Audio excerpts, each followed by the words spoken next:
Hello, everybody. It is Dr. Elliot Adam from elliotoracle.com. And what we're going to be doing is a monthly mystic episode today. And it's going to be with Madame Pamita. And so I'm just going to wait for Madame Pamita to send me a request. There you are, Madame Pamita. Take 3. And we're on Instagram and people are hearting it, so I know they can see you and hear you. I just want to tell everybody, we were just on YouTube for the last 20 minutes trying to get this thing started. And how frustrating. It's not even Mercury retrograde. Not even. But you know what? I have to say, look what I can do here. I can put sparkles. I couldn't do that on YouTube. I love that so much better. Anyway, why am I, abandoning ship with Instagram? I need to be back here more often. This YouTube thing, my gosh, that's so I'm frustrating. so sorry about that. Yeah, I'd never done the YouTube thing before, and I was very excited to, do it. And I have a big, following over there, but I have a pretty good following over here too. But yeah, I don't know what happened. But anyway, we're here. We're together. I'm so glad you're here. I'm so glad people can see us. I'm so glad people are joining today. And for all of you who don't know, this is the wonderful Madame Pamita. I just had the honor of befriending her in New York City this last April for Reader's Studio. And she wrote a wonderful book called Magical Tarot.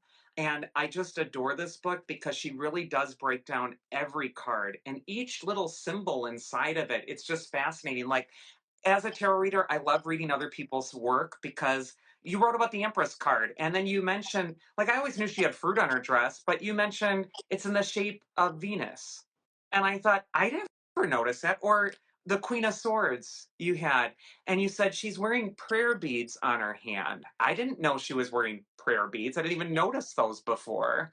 And so it's just so cool to get another person's take on the tarot because they see stuff that, even if you're working with this for 20 years, you just don't see.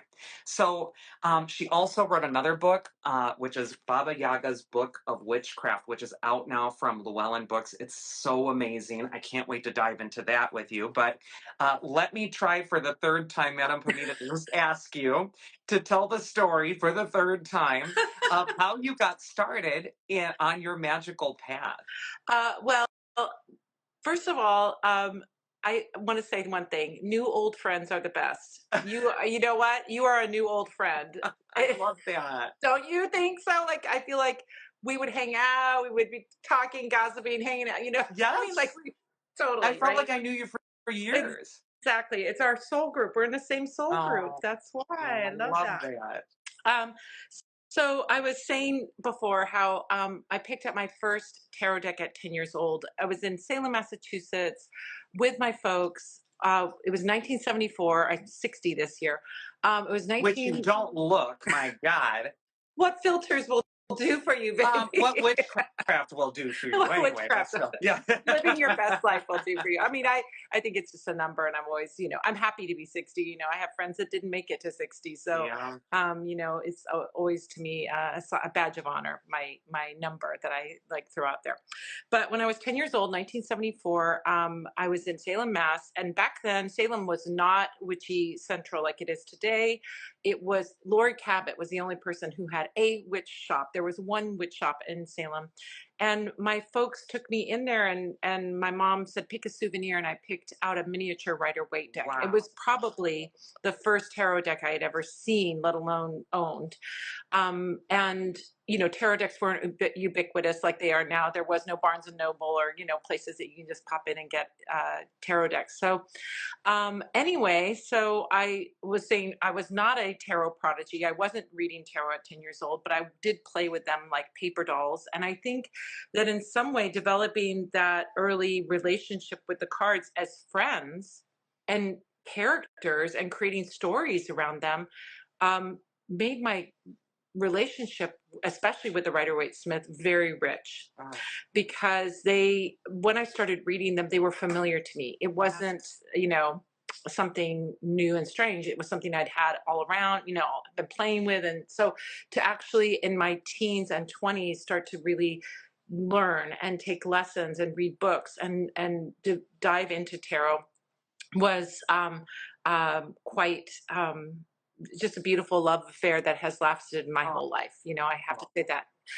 As tarot readers, I think I'm a person who is a very whimsical person in the sense that I will find a super passion, I'll be really into it, and then I'll get bored of Yes. it. But I've Yes. never done that with magic, and I've never done that with tarot because there's always more to explore. Yep. There's always more to explore. Absolutely. It is, it is that wonderful thing that we get to. It constantly is revealing new things. I'm constantly learning. New decks appear that open up new possibilities. It's just a never-ending love affair and a never-ending journey. And when I wrote Magical Tarot, which the first version of it was called Madame Pamita's Magical Tarot, and then it came out with a new cover and an introduction by Matt Oren. Yes. I wrote that book because Fearless Tarot didn't exist. Fearless Tarot Yeah. didn't exist. And I Well, it just genuinely came mean out it. in 2020 or whatever it was. Yeah. So Yeah. But the reason I wrote that book is because I felt like that there were, I was seeing meaning in the cards that were the quote unquote scary cards that were to me like, here is actually something that can benefit you, or here's something you yes. can work with, or here's something that you need to do this to overcome. And as you know, you probably wrote Fearless Tarot from the place of like, the people are afraid of tarot. Yes. Absolutely. and Absolutely. and that's why I wrote my book, was because I was like, tarot is a map to show us something, and if you do not, if you are afraid of it, or if you are like, oh, I got the tower card, ooh, no one likes to get the tower card, but No. there are things that you can use in that energy and work with it. And I will tell you that some of my most the most beautiful things, the most beneficent things, the biggest blessings of my life have come out of tower moments. Yes. I agree. It's like the manure of which all the whole new life gets to spring from. It's like fertilizer. It's wonderful. And it does get you in touch with like what's best in you, I find. Like when the Yeah. times are hard, you really find out who you are, what you're made of. And when it's all the sun card, I mean it's like, hey, well, everyone wants that, but it's kind of a lark and it can kind of be surfacey. It doesn't really go onto that deeper level. So I agree with you 100%. And I loved your book, Magical Tarot, because of how it's structured. I noticed that you put the minor arcana first in the book. And I wanted to ask you, because it's so cool to have the author on the channel and you can actually ask them, why did you do that? But every tarot book I've read, including mine, starts with the major arcana first. And it's a bit lofty, it's kind of spiritual or whatever, but you start with the minors. And it grabbed me. I thought that was such a cool concept. So why did you do that? Why did you structure your book like that? Well, but I'd written that book after many years of teaching tarot. And when I teach tarot, I look at like, okay, the minors are very systematized, meaning there's suits Yep. and there's court cards, and you can work with the system. The majors don't have a real system to, I mean, you could say like the numbering, I guess the journey of it, but to me, that's now asking people who are just learning something, like kind of throwing them in the deep end of the pool. Yes. And so by breaking it down of like saying, hey, we're going to look at the suit. We're going to start with suits. Four things, just four things. And Yes. if you can understand the energy of those four suits, then you're halfway to understanding those Yes. cards. So it's interesting because this conversation about tarot recently, we've been talking about intuitive reading versus a symbolic reading, deeply understanding the symbols versus intuition. And I really think you need a little bit of both. Yeah. So I start my students out with very, very highly intuitive reading because that is affirming. You can put down a card and you can tell the story and you can go. But once you've gotten to that place where you're doing that, I then encourage them to go deeper into understanding the symbolism, and hopefully with their passion for the tarot that they will go there. You will go down that road. So yeah, so that's why, because that's the way I taught. That's why I started it in that. And I really break it down. Most people, of course, break it down into minor and major. I really break it down into the pips, the court cards, and then the major, because the court cards are their whole, Oh, like a whole thing. God, and everyone struggles with those when we're getting started. It's like, oh crap, what's the meaning of the Page of Wands? I can't remember the meaning, and it's like, and there's not much to go with. It's just a portrait Yeah, yeah, of a figure with a few little, maybe a couple pyramids in the background or something. But it's so, yeah, it's its own little animal. They're not really doing anything except posing for a yeah, portrait. And so yeah. that's a great question because I get this question a lot from people. How do you teach the court cards? What is it about the court cards that you present to people, or what makes them less intimidating in your teaching process? Well, I like to think of them as families. Mm, There's a little family mhm, there. And mhm. just like, and I talk about this in the book too.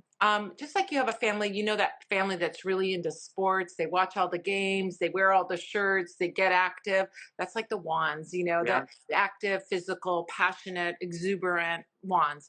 Or that family that everybody's really smart and they all go and get master's degree and PhDs. And those are the swords. Yes. Or that family that's super hippy dippy mystical and like dreamy and spiritual, and auntie's a card reader and mom does witchcraft, and that's the Yeah. cups.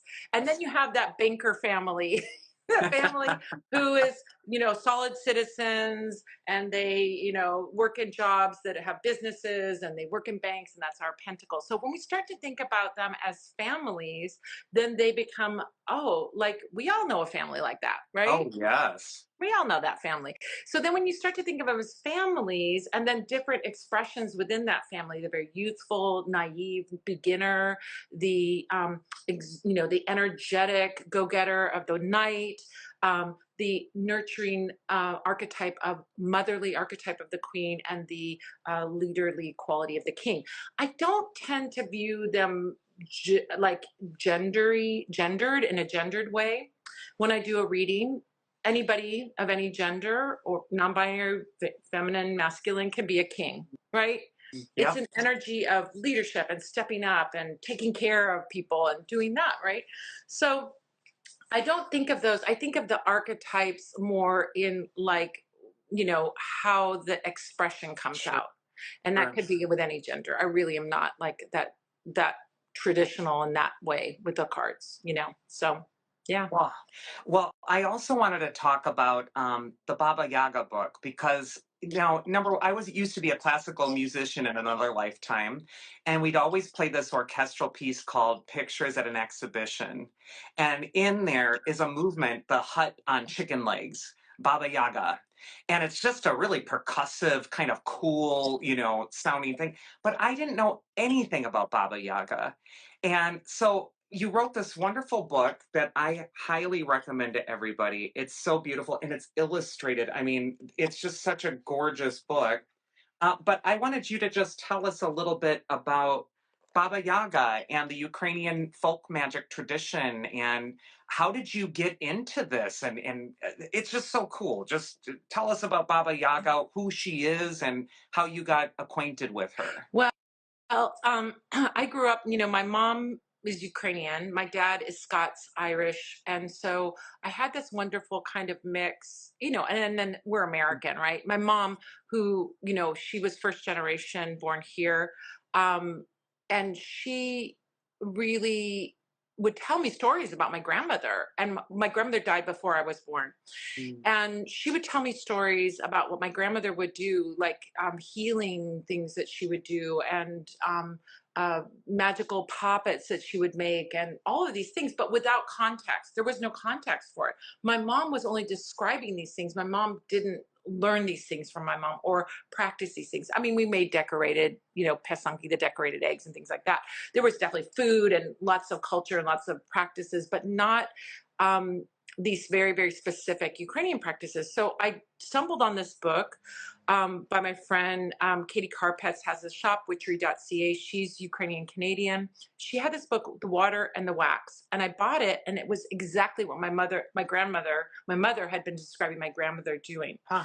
So that was one part of it, is like looking into like Ukrainian magic, which has not even written about at all in Yeah. English, and barely written about in Ukrainian because of the suppression of Soviet Union and lots of trauma that Yeah. with loss of culture, right? Yes. So I had to dig deep and I had to dig hard. So Baba Yaga, people often think of her as being like the archetypal Russian witch, and she did exist in Russia. And Alexander Afanasyev was a guy who was a writer like the Grimm brothers, found these stories in Russia and shared them, and that's what the world got. But what the world didn't know is that she existed in all of the Slavic lands. We find versions of her in Poland, we find versions of her in Ukraine, in Belarus, in Croatia, in Serbia, and Czech Republic. I mean, you go on and on and on. So to say she's Russian is short-sighted, because he was the first one to write about her, Sure. and that's that name, Baba Yaga. So she exists as this character in stories, many stories. And I often say to people who are not familiar with her, she's kind of like the witch in Hansel and Gretel. She's not the main character, but she's a big player in a story.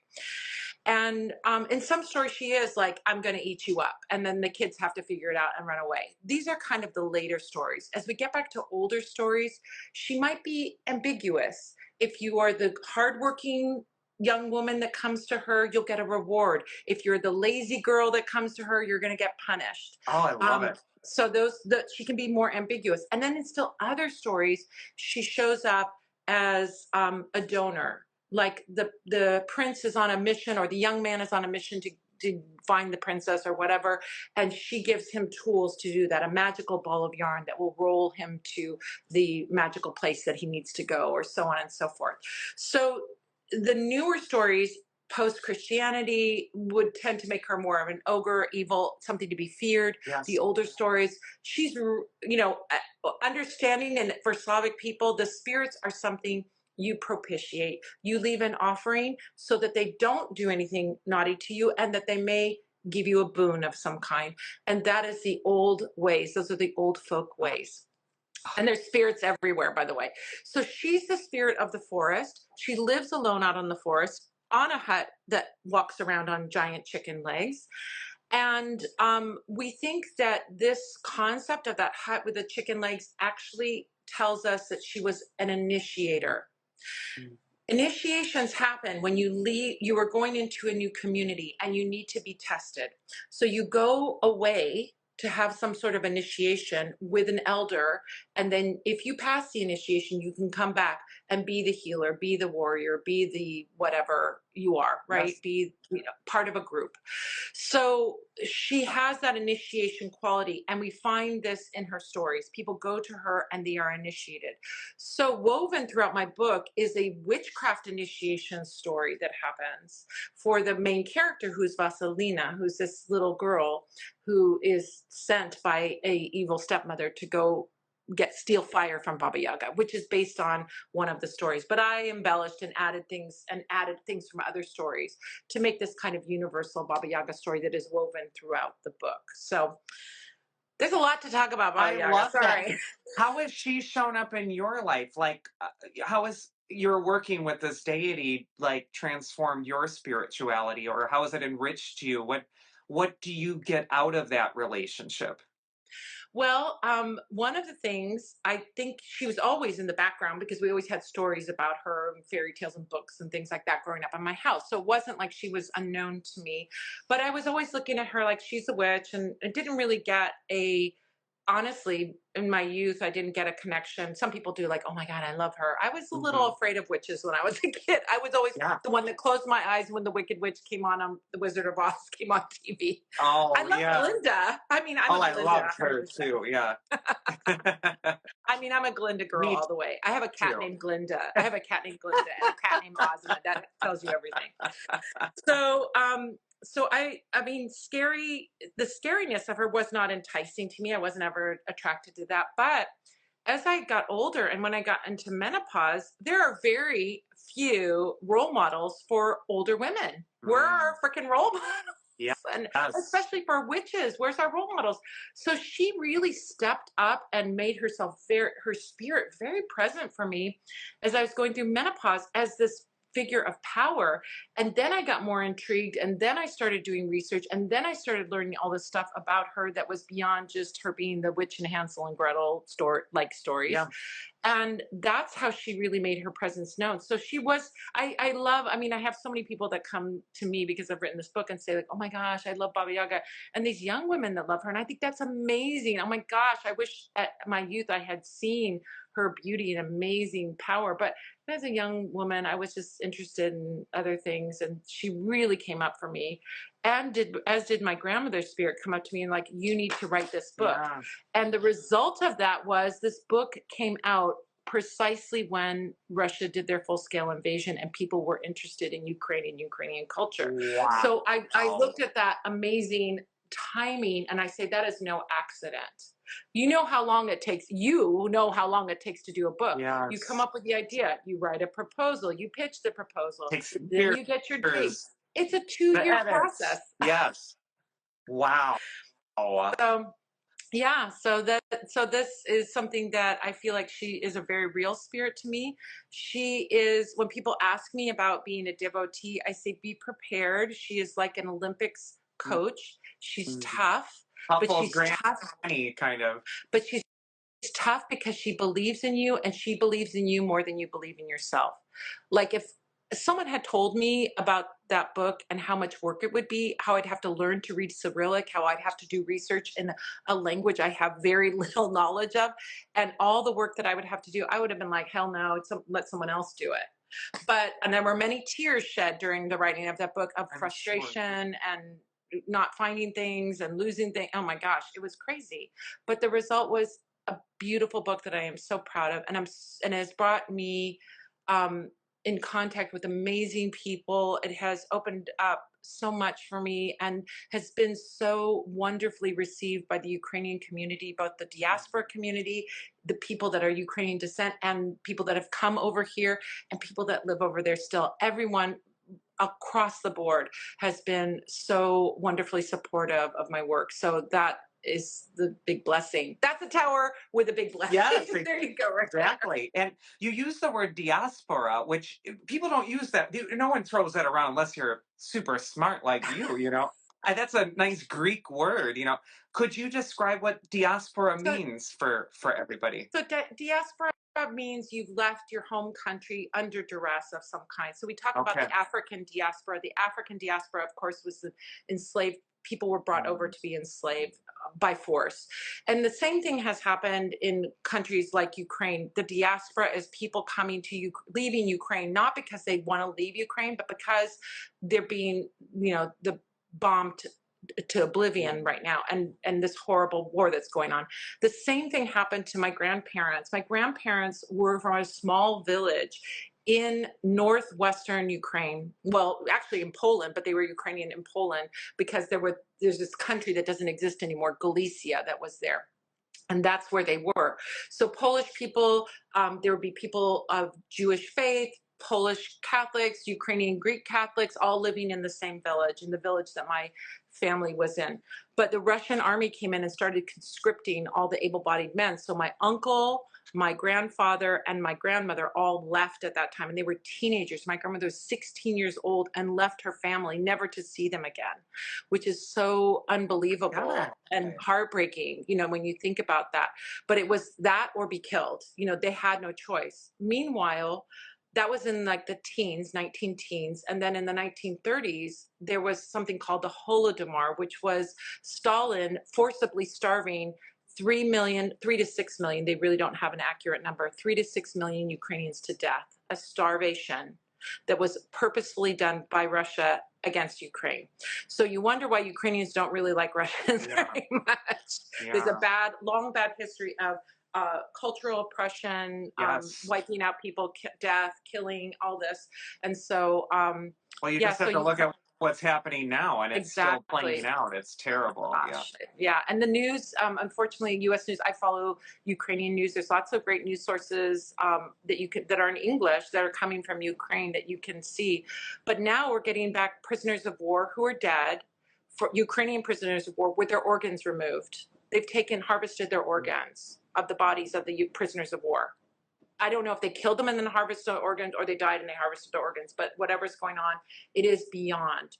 This is Hitlerian. That's what's going on over there. And if anybody says anything different, they don't understand and they don't know, because that's what's happening. So yeah, it's bad.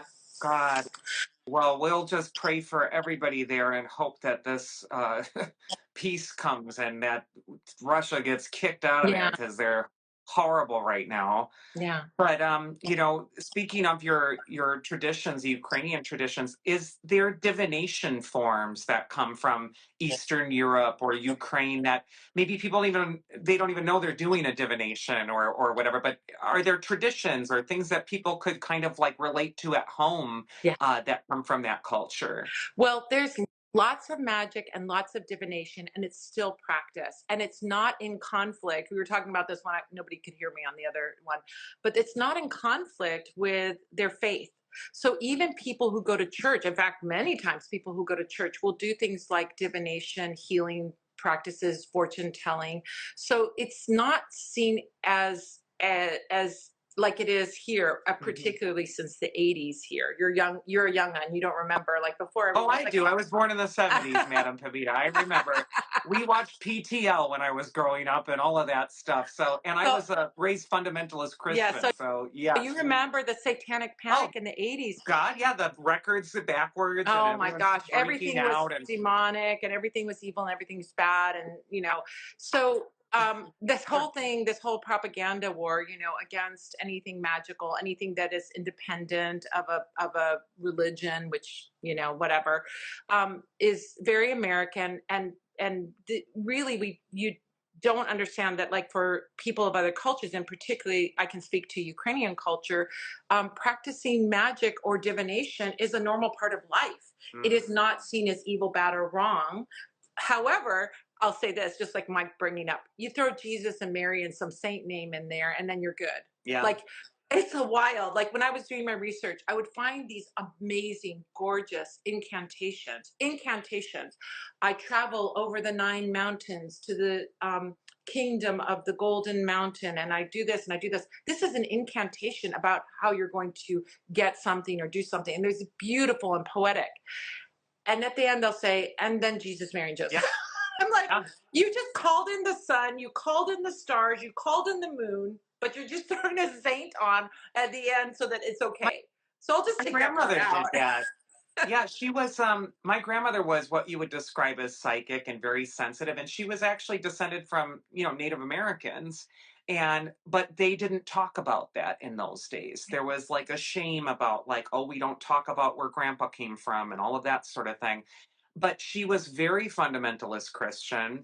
But she was a healer. Like, my sister had a birthmark she was born with. It was this big red thing, and in those days they burned them off or whatever. And she anointed it with oil and did it like a prayer over it and disappeared. Yeah. And then she would feel things and know when something was going to happen and whatever. But it was always under the umbrella of her Christian faith. Yeah. But she was doing this magical, earth-based kind of religious practice and not even realizing it. Yeah, yeah, amazing. Yeah. So anyway, there's lots of divination and lots of divination techniques in Ukrainian culture. So I mean, there's one that is so beautiful and very unique to Ukrainian culture. They do it in Poland as well. It's very Slavic. There's a special holiday on what we would now celebrate as St. John the Baptist Day. It's called Ivana Kupala. Ivana means John. Mhm. Kupala is this word that nobody knows what it means. It's so old.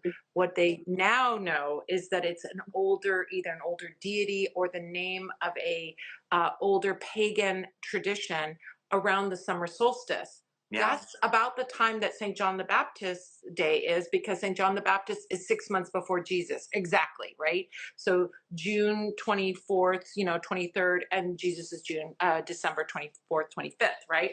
So John the Baptist Day became melded with this older holiday of Kupala. And one of the practices on this day is that people wear wreaths. Men, women, kids, adults, everybody wear these flower wreaths. But the young women who are single and they kind of want to see their love fortune. Oh my God, there's so many love divinations, marriage divinations. I mean, millions. I could write a That's your encyclopedia next book. about them. There's so many. That's your next book. Yes. Exactly.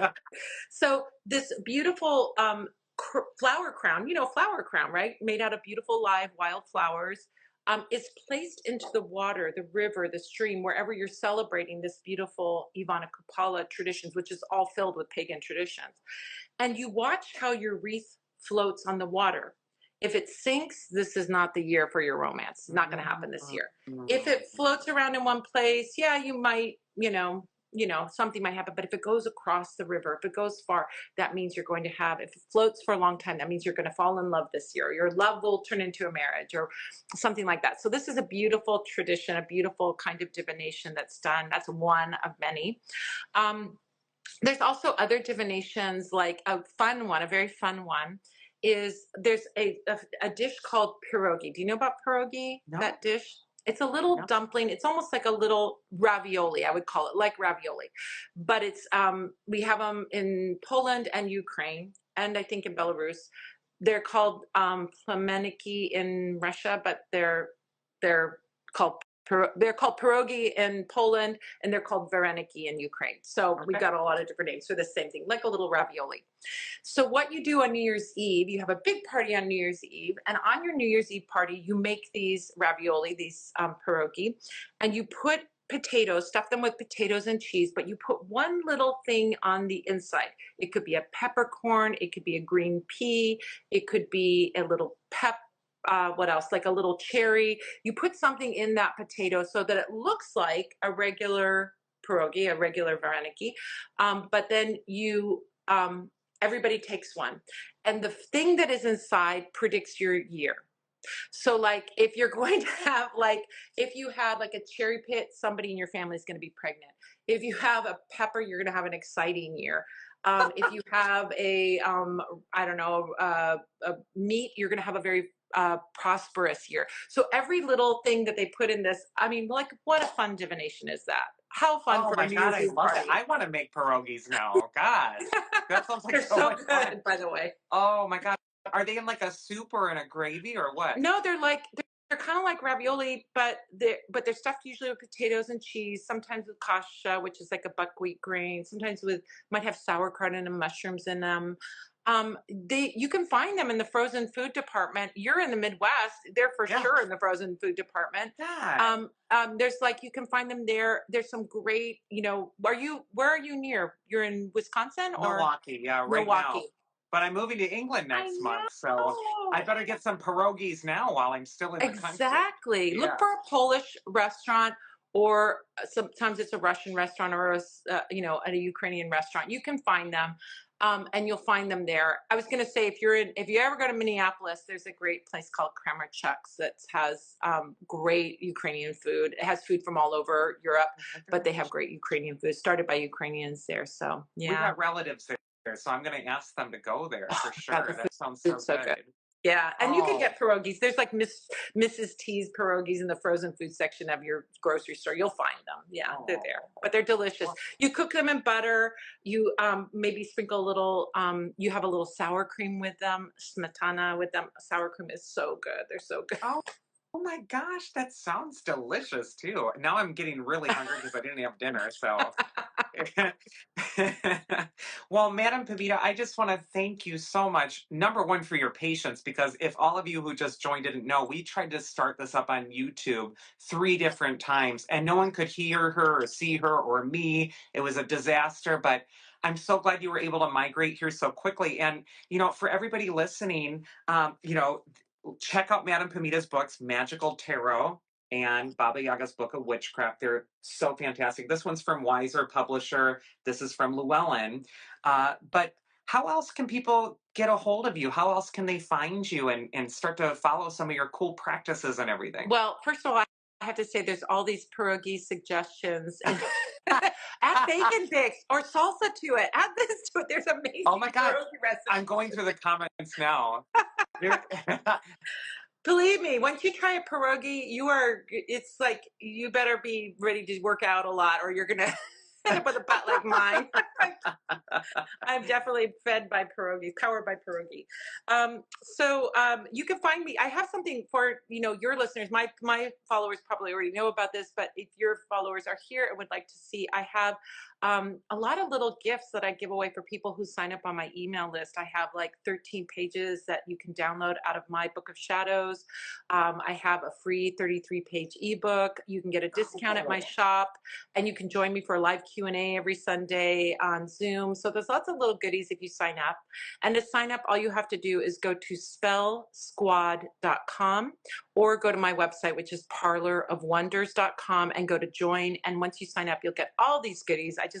I love giving away free things. I always give away things, it's fun. It's fun to give away stuff. It is. It makes people's Yeah. day for sure. Yeah, so that you can join all that. And I want to say too that I have a new book coming out in January. It's not about Slavic magic. It's about it's coming out through Hay House is publishing it. I'm with Hay House now, which I'm very excited about. Wow. And congratulations. Thank you. This is my dream, my magic and my dream. I mean, 20 years ago, I remember being in a Barnes and Noble and seeing all these beautiful Hay House decks and books and authors, and I was like, gosh, that would be like my dream job. And I thought, that is a frickin' fantasy, lady. That is just, a nice fantasy. I wasn't down on it at all.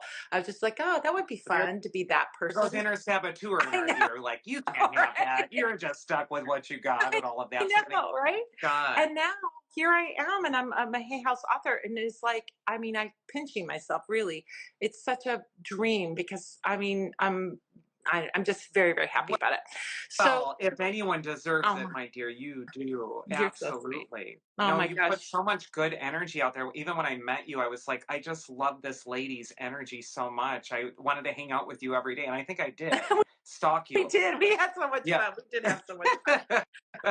So the book that's coming out in January is called The Witch's Guide to Animal Familiars. Wow. And it is about working and making magic with your animals, whether those are your pets or animals like the wild animals that visit you in your yard, or that you all kinds of things. So it has been, as you know, when you write a book, you learn when you write a book because you got to dive in deep. And it was been such a fun thing because I have cats and I really make magic with my cats and I love working with them. But this is about, I've looked at animals so differently now after writing this book, and I'm making friends with the crows in my neighborhood.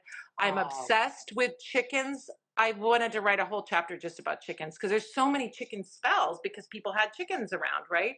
So many chicken spells and ways that you can make magic with your chickens. But I have everything from wild animals to wild birds to domestic animals, cows, goats, pigs, sheep, chickens, whatever. All the pets, spiders, insects, butterflies, bees. I can't wait to read this. It's a really, really, really, really good book. And I'm very, very proud of it. And it's nothing like anything that exists out there. That's why I write a book. I would never written a tarot book if Fearless Tarot had come out, because I'd be like, oh, that's actually the book that I want, that I wanted to write, which is to make people. You wrote your book. I learned from it. I was reading it, and there's symbols in there that I never saw before. And you think you write a tarot book and you're analyzing everything, and I'm just like, oh well, the Empress, she's just got fruit on her dress, and then it's like, no, it's fruit in the shape of the symbol of the sign of Venus, and I'm like, I can't believe that. How it's in front of my nose all these years. How do I not see that? Isn't that And it takes another set of eyes. That is such a compliment coming from you, who I love and respect so much. And you're such a very knowledgeable reader, very, very, a really, really experienced, knowledgeable reader. So sometimes people say, well, this is a great book for beginners. And it is. But Judica, who was my editor, Judica Illis, who's an amazing reader of decades, who is a reader of decades, to say, I saw something new in the cards from my book. My God. That's like the cherry on top of the. Well, I'm so glad I could tell you that because, I was blown away and I was thinking everybody needs to read this book. It's called Magical Tarot, people. And she just breaks down like the main symbols of the Rider-Waite-Smith deck so beautifully. And she gives you a symbolic message or meaning for each of those little things that's so easy to glance over and take for granted. I thought it was so thoughtful and brilliant. I just enjoyed Oh, it so thank much. And you. some people in the comments are saying, thank goodness the YouTube didn't work because we ended up here and they ended up getting to see it. And that is so wonderful. So thank you, everybody on YouTube, or everybody on Instagram, I'm sorry, for being here and for listening to Madame Pamita. It's been such a pleasure. And I've been so looking forward to talking to you. And I'm so glad we actually made it happen today, I know. even in spite of every little obstacle we had to overcome. Well, when my new book comes out, there's a chicken divination. There's all kinds of divination in that book. I cannot help but put divination in a book. So we can talk about animal I divination can't when that wait. book comes I have out. a passion. Every week I do an animal oracle reveal, so where everyone picks an animal. So I will love your book and the house on chicken legs. I mean, it's so appropriate that chickens are calling to you. You know? Yeah, Yeah. exactly, exactly. Oh my God. I mean, it really was like such a fun exploration and jumping in, learning about animals and magic with animals. They used to do chicken oracle readings in ancient uh, Rome, the Pularius. Do you know about no. that? Oh, and I'm a classics nerd, so how do I not know that? The Romans, okay, I gotta leave you with this before we wrap up. I know you gotta go. Yeah. I gotta go too. But the Romans had somebody called a Pularius. A Pularius, and I hope I'm getting that right. I'm 90% sure it's I right. studied Was a Greek. I'm not Latin, so I Okay, don't know. so, Yeah. Okay. so he was the guy. Makes sense. Pull it, like that. Yeah. But he was the guy who had the magic rooster that would be the oracle. And this would be an oracle not to find out, does Johnny like me? Should I go to this party? This was like, should we go to war? Should we attack this country? Should we go to war on the battle on this day? It was like huge, giant political decisions were made by this chicken. The No Polarius would bring it out. pressure on that rooster. Yeah, really. I mean, it's chicken soup if it doesn't say the right answer, maybe. I don't know. But he would the guy would take him out of the basket, and then he would, by the movements or how he responded, would tell the answer. And this was like made for huge, huge political I decisions. Like, love that. I need to research that. I'm fascinated by ancient oracles, as you probably yeah. couldn't tell. Oh my But gosh. God, I got to look at that. Oh my gosh. And the Hittites used to use birds. If the birds flew to the left, it was a yes. If they flew to the right, it was a no. I mean, there's Oh, all I these things. remember that. Yeah. Yes. So God, anyway, that's yes, yes, cool. yes. So Well, anyway, Madam so Pamita, you are just a treasure. You're the best. And when your new Hay House book comes out, you better let me know about it because I can't wait to talk to you. And I'll probably be in England by then. And I hope you visit me well, we'll there send because we're one going to be really to close to you. Glastonbury. Oh my God. Yes. I'll bring one over for you. I'll hand deliver it. How's that? Oh my God, I would love that. Excellent. Well, and also thank you to all of our viewers for, being so flexible and just jumping in and watching today. I really appreciate it. And I just appreciate you, Madam Pamita. I know I have a friend for life and I'm so grateful for you. So thank you. And reach out anytime, all right? New old friends are the best, man. That's right. That's right. All All right. right, Well, you guys. bye, everybody. Love you. Thank you. Thank you. Bye.